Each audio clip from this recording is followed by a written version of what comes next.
Have you ever been sitting quietly in class, hoping the teacher doesn't call your name? Oh no, I know exactly what you mean. And then suddenly, Rose, can you stand up and read the next paragraph? and your heart immediately goes, Boom, boom, boom. your hands get sweaty, your voice starts shaking, you look at the page, but suddenly the words don't even look like English anymore. Exactly. And the worst part is that you actually know the words. Yes, You can read them perfectly in your head, but when you have to read them in front of everyone, everything disappears. your brain says, "Good luck, I'm leaving." That's exactly how it feels. And then you start thinking, what if I make a mistake? What if I pronounce the word wrong? What if someone laughs? What if my teacher thinks my English is terrible? And suddenly, you're not even thinking about reading anymore. You're thinking about everyone watching you. Yes, and that's the real problem. So today, we're going to talk about that exact situation. Not just how to read English. But how to stay calm when you have to read English in front of your whole class. Rose, let me ask you something. Imagine you're sitting in class right now. The teacher is asking students to read one by one. Okay, I already don't like this. The first student reads, Okay, then the second student, okay. then the third student, Why are you doing this to me? and you realize you're next. That's the worst moment. What do you think? Honestly, I'm hoping the teacher skips me. Why? Because I start thinking about every possible mistake I could make. Like what? Maybe I'll pronounce a word incorrectly, maybe I'll read too slowly, maybe I'll forget where to stop, maybe my voice will shake. And then? Someone might look at me. Someone will probably look at you. You're reading in front of them. I know, that's what makes it worse. Here's something important. What? You don't need to sound perfect. Really? No, your goal isn't to impress the entire classroom. Then what's my goal? Finish one sentence clearly. That's it? That's it. That sounds much easier. Exactly. When you think, I have to read this whole paragraph perfectly, your brain sees a huge task. But if I think I'm just going to read this one sentence, it feels smaller. Exactly. Okay, but what about the shaking voice? This is where the first technique comes in. What's the technique? Slow down. But when I'm nervous, I usually speak faster. Most people do. They want to finish as quickly as possible. Exactly. I'm thinking, let me finish this before I embarrass myself. And that makes you speak even faster. Which makes me make more mistakes. Exactly. So what should I do? Try reading about 30% slower than your normal nervous speed. 30%? You don't need to calculate it. Just make a conscious decision to slow down. Can we try it? Sure. Read this sentence normally. Okay. Yesterday I went to the library because I needed to study for my English test. Good. Now imagine you're nervous and you're trying to finish quickly. Okay. Yesterday I went to the library because I needed to study for my English test. Now slow it down. Yesterday I went to the library because I needed to study for my English test. Much better. It actually feels calmer. Exactly. And slowing down gives your brain more time to process the words. So if I feel nervous, I shouldn't try to read faster. Right. I should actually slow down. Yes. That's so simple. Simple doesn't mean useless. Okay, what's the next problem? A lot of English learners read every word with the same rhythm. Like this. Today I went to school, I saw my friend, we talked about our homework, and then we went to the library. Exactly. That sounds terrible. Because you're ignoring the punctuation. So punctuation can help me breathe? Absolutely. How? Think of a comma as a small pause, and a period is a longer pause. So I shouldn't be afraid of the full stop? No, the full stop is your friend. I never thought I'd hear that. Let's practice. After school, I went to the library. I had an important English test the next morning. After school, I went to the library. I had an important English test the next morning. Perfect. I paused after school and then took a bigger pause after library. Exactly. So instead of worrying about breathing, I can use the punctuation to tell me when to pause. Yes. That's actually helpful. Okay, but what happens when I'm sitting there and I know I'm next? This is probably the hardest part.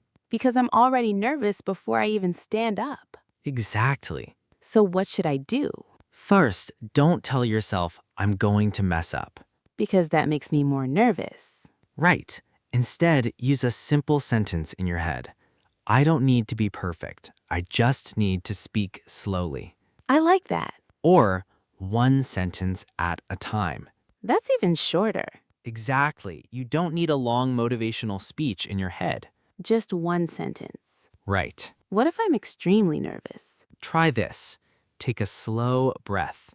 Relax your shoulders. Look at the first sentence and silently read the first few words before you start. So I don't immediately start speaking the second I stand up. Exactly. I can take a second. Yes. A 1-second pause feels much longer to you than it does to everyone else. That's true. Yeah. Okay, but let's say I make a mistake. Then you correct it and continue. But what if everyone notices? They might. That's not very comforting. But listen, making a mistake doesn't mean you failed. What should I say? If you mispronounce a word, you can simply say, sorry, let me try that again. That's useful. Or let me read that again. So I don't have to panic. Exactly. What if I completely lose my place? You can say, sorry, where was I? That's natural. Yes, you don't need complicated English when you're nervous. That's important. Your recovery phrase can be simple. Let me try that again. Exactly. Let me read that again. Good. Sorry, where was I? Perfect. Okay, Rose, let's pretend we're in class. Oh no. I'm the teacher. This is already stressful. Rose, please stand up and read the next paragraph. Okay, What are you thinking? my heart is beating really fast. Okay, don't start yet. Take a breath. Yes. Relax my shoulders. Good. Look at the first sentence. Good. And remind myself one sentence at a time. Exactly. Okay, I'm ready. Learning a new language takes time, and making mistakes is a normal part of the process. Good. If you practice every day, you will slowly become more confident. Excellent. That wasn't so bad, See? but I still felt nervous. And that's okay. So the goal isn't to completely remove nervousness. Exactly. The goal is to speak even when I'm nervous. Now you've got it. Can we talk about one grammar problem learners often have when they're reading? Sure. Sometimes I understand the words individually, but I don't understand the whole sentence. That's because English isn't always about reading every word separately. What do you mean? You should look for the main idea of the sentence. For example, although I was nervous, I decided to give my presentation. The important idea is that I was nervous, but I still gave the presentation. Exactly. And although shows contrast. Right. So understanding the structure can actually help me read more naturally, Yes. instead of just trying to pronounce every word perfectly. Exactly. There's another thing that makes me nervous. What's that? When another student reads English really fast and sounds amazing. And then you think, why can't I sound like that? Exactly. Don't compare your beginning to someone else's practice. That's hard. I know, but your goal isn't to sound like the best reader in the classroom. What's my goal? To sound clearer than you did yesterday. I like that. Maybe today your voice shakes. Tomorrow, it shakes a little less. Then you make one pronunciation mistake instead of 5. Then, eventually, I can read a whole paragraph without panicking. Exactly. Okay, let's give everyone watching a little challenge. Good idea. Take this sentence. I was nervous at first, but I decided to keep going. First, don't rush. I was nervous at first, but I decided to keep going. Now notice the comma. Small pause. Right. I was nervous at first, but I decided to keep going. Perfect. Now, let's make it a little longer. Okay. I was nervous at first, but I decided to keep going.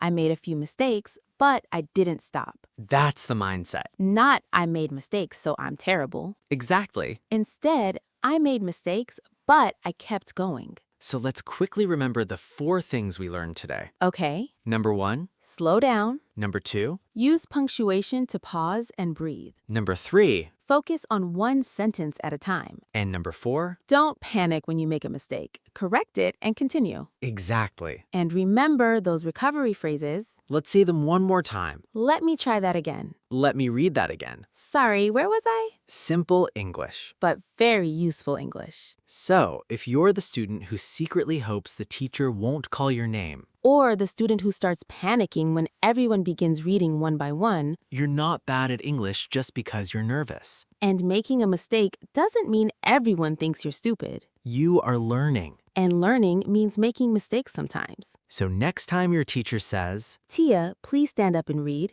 don't panic, Take a breath. slow down, Look at the first sentence. and tell yourself, One sentence at a time. that's it. You don't need perfect English. You just need to keep speaking. And eventually, that scary classroom won't feel so scary anymore. If this situation feels familiar, tell us in the comments what makes you most nervous when you have to speak English in class. Making mistakes, pronunciation, reading out loud, or speaking in front of everyone. And if you want more real English conversations for situations you actually experience, subscribe to English with Rosemay. We'll see you in the next one. Bye! Bye!